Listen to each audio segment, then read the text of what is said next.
Laura, you're one of the top experts. You speak all across the United States, overseas on the topic. And I know you, for years, been advocating this as well. It's now, the issue is in the forefront, but not being dealt with. What do you have to say about the topic? Well, I would say first and foremost, mental health or behavioral health will affect every single person in this audience at some point in their life, whether directly or indirectly. And in my over 20 years of clinical counseling experience, I'm very excited that we're having more conversations about mental health. Now, how this applies to your business is that a recent survey came out and said that millennials, which as a note is one of the largest working groups in the United States, they want businesses that are addressing well-being, and that includes mental and physical.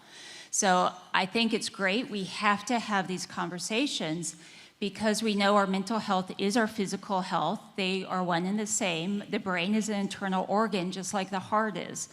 So with those discussions, I think we start to actually make some more profits versus putting people on disability.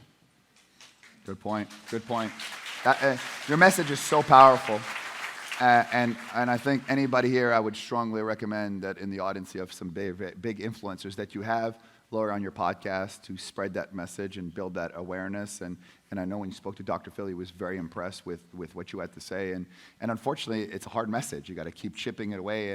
And the problem is that one day that message may be received too late. And it's going to take something tragic. And we're already seeing with these mass shootings, it comes down to mental health. We all know bullying is a problem. I was bullied. Unfortunately, I didn't use that as an excuse. But some people don't have maybe a support system. And I'll tell you why. When I was bullied growing up, right, everybody made fun of me. I was a stutterer. I mean, I tell countless stories. But I would go home. In the evening, there was nothing. There was no cell phone. There was no Snapchat. There was no email. Now the kids go home. And in the summer, there was nothing. Now you got 24/7 bullying online. That's the difference. I think it's harder to be a child now, even though there's a lot easier some things. It's harder now because people just crack. And sometimes kids can be worse. So thank you for bringing this attention to ours. Oh, thank you.